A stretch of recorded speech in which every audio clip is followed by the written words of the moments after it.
I'm WG and welcome to the CZN Showcase. 6 days people, 6 days is all that's left.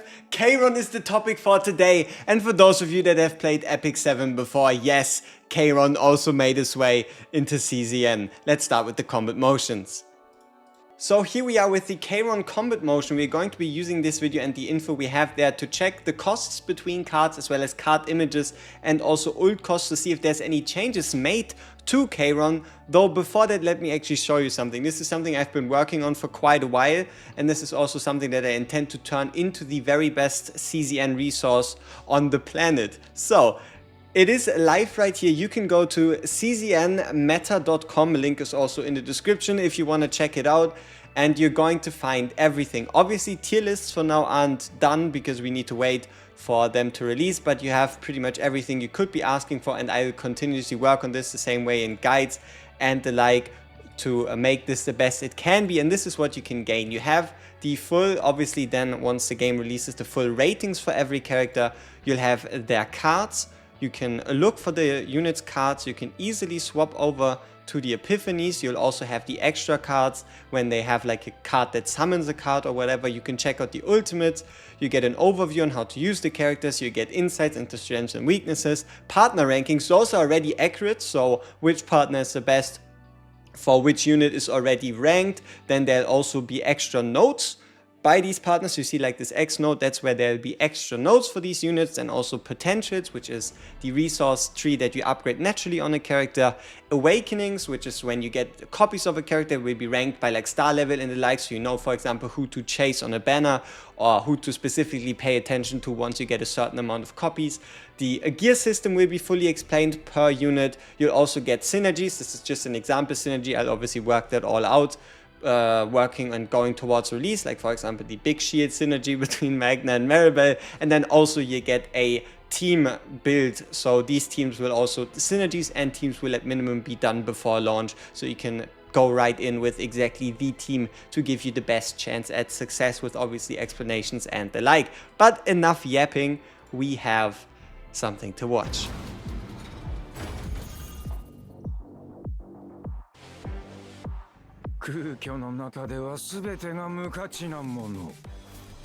Ashi no muku mama ni aruita ra tadoritsuita.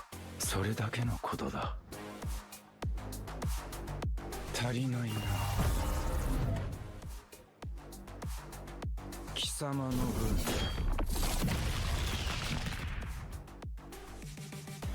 Kukyō no neta.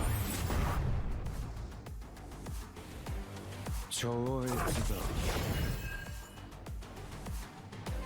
有意義な苦痛に悩む。教えてあげよう。貴様にこの空虚は克服できん。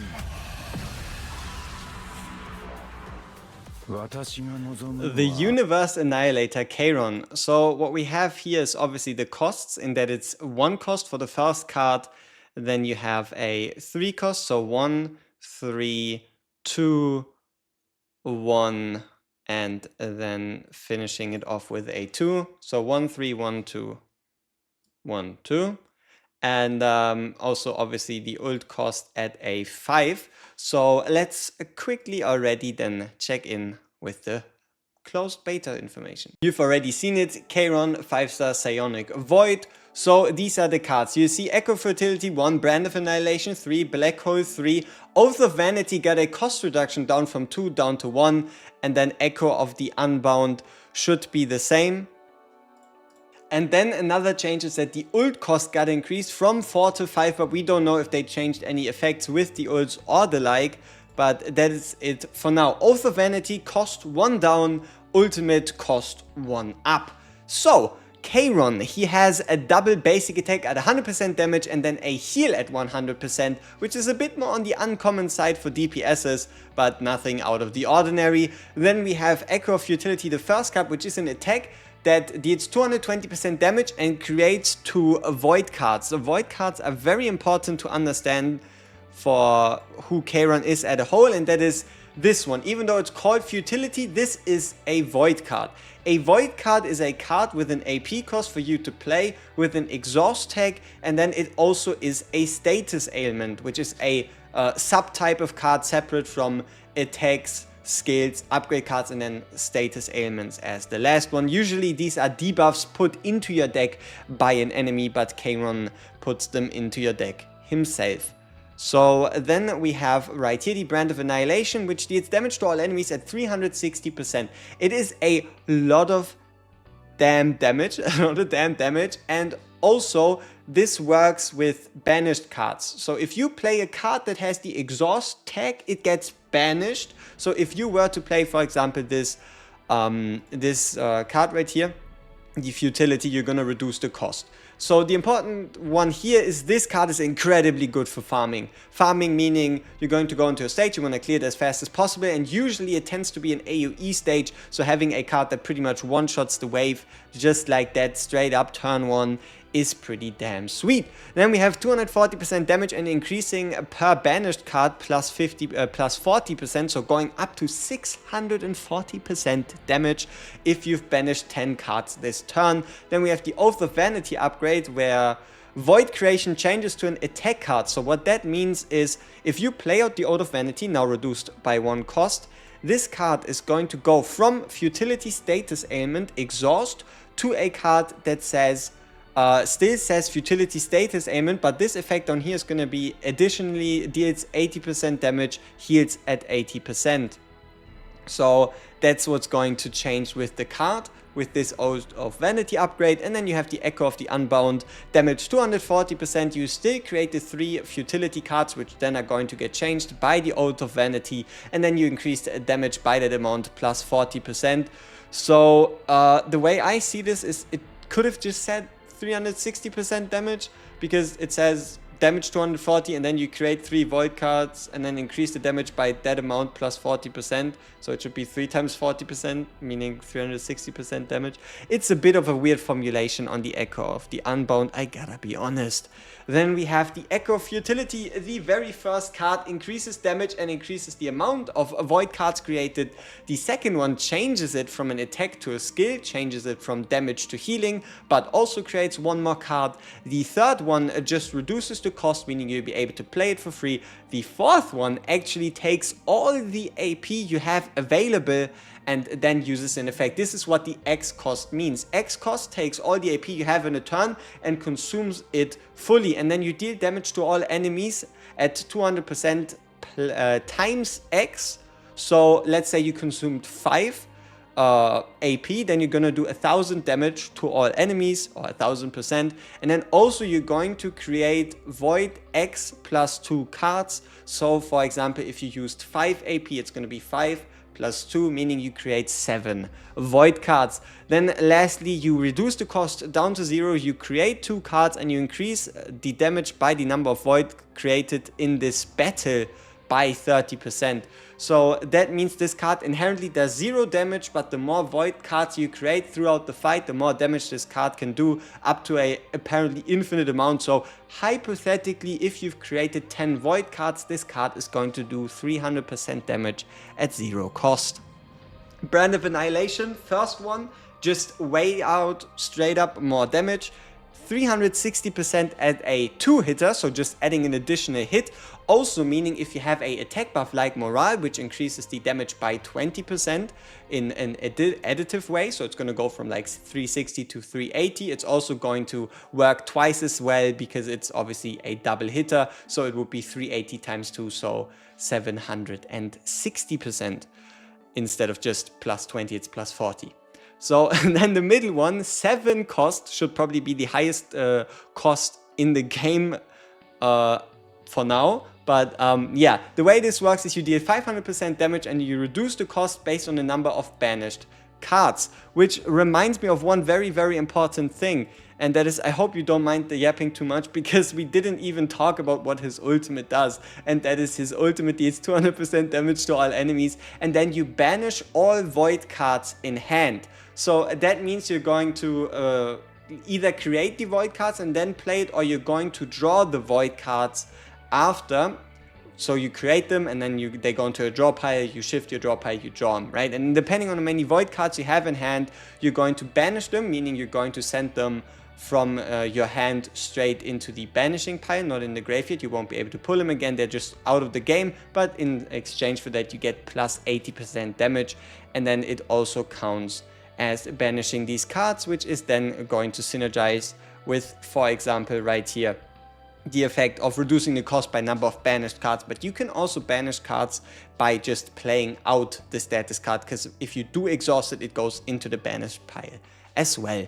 Then a last upgrade you have, or I guess second to last upgrade, you have the cost reduction down to 1, 260% damage, and then you do more damage based on how many cards you've banished. So the rotation would be playing out the banished cards first, potentially the ultimate, and then using this card to deal whatever, how many cards you've banished times 40% extra damage. And then with the last one, it's a 2 cost, so a down by 1, 300% AoE, and if you've banished a card this turn, gain 3 action points. This is a really strong upgrade, and the reason why is not only does this card cost you 2, but it gives you 3 action points back, so you actually gain 1 extra action point just by playing this card, so long as you've banished a card. And even if you have to force this, you can still play out a void card, which is going to cost you 1 AP, then play out the Brand of Annihilation, which is going to give you back 3, so pretty much you've played Brand of Annihilation and a void card for free. And then right here we have the next upgrade, the Black Hole. This is just a simple cost reduction. This is a increase in base damage and an increase in multiplicative damage. Here you have a random enemy takes 60% damage, and then more hits depending on how many cards you've banished. Overall, I don't really see this as too great. Like, unless you have like a really high morale, meaning a really high base additive multiplier increase, the third card isn't all that great in comparison to already having way higher starting value, and then also just scaling better at 60%, whereas this one, yes, it's also 60% in one edge. It depends, but it's more situational, way more. Then for the fourth one, you have a cost increase, then you deal 280% damage, and then every 12th card you've banished, it gains an additional hit. So should you be able to banish 36 cards during a fight, either through exhausting or using the ultimate, or using a separate character that also banishes cards, which can very well happen, then you're going to be dealing up to 3 additional hits, meaning that it goes from 280 to 560 to 740 to 1020%. Bringing us to the last one, which is an upgrade card, meaning you play it out and then for the whole fight you don't have to worry about it anymore. It won't return into your deck. It's like a passive effect, and that is when a card is banished, you deal fixed damage 80% to all enemies. So every time you exhaust a card, it's gonna get sent to the banished pile. Every time you don't play an ethereal card, it's also going to get sent to the banished pile. Every time you banish a card, it's going to get sent to the banished pile. And then you deal 80% AoE damage. Last upgrade, Oath of Vanity, which now, seeing as how the Oath of Vanity itself is already down to a 1 cost, we can probably assume that all of these are going to be 0 costs. It's a bit hard to say, maybe they tweaked some things here, but just so you get an idea, we have here the change to the card being 120% healing, 120% damage. This one has the tag that it's always in your starting hand, which is very important because it just inherently makes the void cards more valuable rather than you having to search for it. Here you change it to 100% damage, no healing but 0 cost, so you can play out as many of these as you want, which is really, really strong in getting you to banish more cards, because you only ever have so much AP a single turn. So do keep in mind this card, the third one. It is very, very nice. Then for the fourth one, Exhaust/Retain. Exhaust meaning you can only play this once per fight, because it's then going to go into the banished pile the same way status cards would go. And what it does is it banishes all status, alignment and cursed cards in your hand, and then for each card, or for example for each void you've banished this way, you draw 1 and you also gain 1 action point. So this can be a very, very reliable way of just mass getting rid of these cards, though to be fair, I would still say reducing the cost of them to 0 gives you pretty much the same effect permanently and also isn't half as annoying. Lastly, we have a unique upgrade, unique meaning you won't be able to clone it, so you can't have it multiple times in your deck.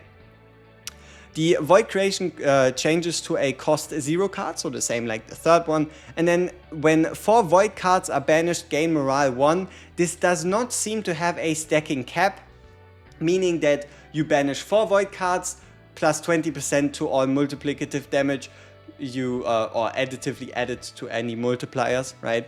And then you banish 8 cards, you get 2 morale, you banish, and so on and so forth. And the important part here is this morale is not turn limited, so this morale is going to stay throughout the whole duration of the fight, and it's just going to stack up. And then let's say, for example, there was an example of banishing 36 void cards. That would mean you would have 9 morale stacks, or overall a damage increase of 180%. So just to kind of like drive home that point, that would mean that if you have this additional 180%, let's find the multi-hitter card again that we were talking about.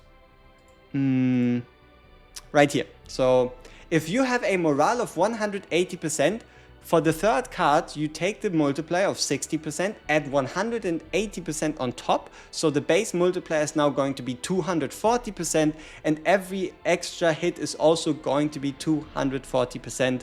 So multi-hit cards do benefit more from morale overall, but morale itself is just pretty strong. It's just this game's attack buff, you could say. So here we have the first potential, and that is the destruction and salvation cards have the damage and healing increased by 50% and gain the effect to create 1 void card. What that means is just, this is just his basic attack, it now deals 50% more damage, and it also creates a void card. And the same is then also true for the sphere. The healing goes from 100 to 150%, and it now also creates a void card. And this is something you don't have to pay for, you don't have to pull for. It's just naturally going to be unlocked pretty much day 1. So this is just a natural part of KAYRON's kit that helps with the synergies and the like, as you should have already noticed. Now this is your second KAYRON copy, and that is you deal 240% damage and you create 5 void cards, increase damage by that amount plus 40%. So it's going to be you creating 2 more void cards, as well as also, I do believe, slightly higher base damage if we compare to the base version. Nope, it is not higher base damage. It's 240 with 5 voids versus 240 with 3 voids. That is when you what you gain when you get your second KAYRON. Now with the third one, for every 2 void cards used, so meaning that you play him or you banish him or the like, or better said, this should mostly refer to you actually playing them out, which can become massively easier if you use the 0 cost one, and that is for every 2 void cards used, you deal 100% damage to all enemies. Then with the next one, the A3, so the 4th KAYRON copy, you get an upgrade to the ultimate where you deal damage to all enemies at 200%, and now this becomes important. Banish all void cards in hand and graveyard. That is important because the basic ult only banishes from hand. This can banish from both hand and also cards on the graveyard, so void cards that got there from prior turns. And then obviously increasing the damage by that amount plus 80%, so however many cards you banish. Then here the A4, whenever a void card is used, you gain a stack of Paradox of Nothingness. This means that for 1 turn, silence, attack card, damage plus 10%. This should probably say KAYRON, but... So yeah, KAYRON just naturally increases the damage of his attack cards by 30%. So it should be a plus 30% rather than a 1.3x multiplier. Here we have the last one, which is the A6. The A5, as usual, with these 5 stars only gives 6% extra stats to every single card. So for example, a 100% multiplier turns to 106%. So on the 7th KAYRON, whenever a void card is generated, there's a 50% chance of applying one of the following debuffs to a random enemy. Vulnerable would increase the next hit taken by plus 50%. Weaken reduces the damage dealt of the next hit of that monster by 25%. And injured should be a reduction of healing that this monster receives or can give themselves. But I'm not 100% sure on injured, but I'm very sure on weaken and vulnerable. So this is KAYRON, this is all he has to offer. overall, KAYRON can be your prime and primary main DPS. You can then support him with, for example, someone like a Cassius, which is just a unit that is very good at drawing cards, finding and searching for specific cards. But you could also even run him with something like a double support, so that, for example, KAYRON really pretty much does everything. Just so you have like a reference, this is obviously Mr. Cassius right here, our Joker. You could run him also with someone like, seeing as if you don't get the 0 cost for the void cards, he's going to be very mana hungry or AP hungry, so you can also run someone like a Mika alongside of him. And then also, just because it fits, you might not need as much of a defensive stance if you just one-shot everything, is that you can also, let's see if I can find her, run a Nia together with him, because Nia would be able to draw more cards for him, give you a base morale increase, or also just play attack cards off KAYRON that are already in the graveyard again. So yeah, thank you all so much for watching, and as always, we see each other in the next one. 6 days, we're basically already there.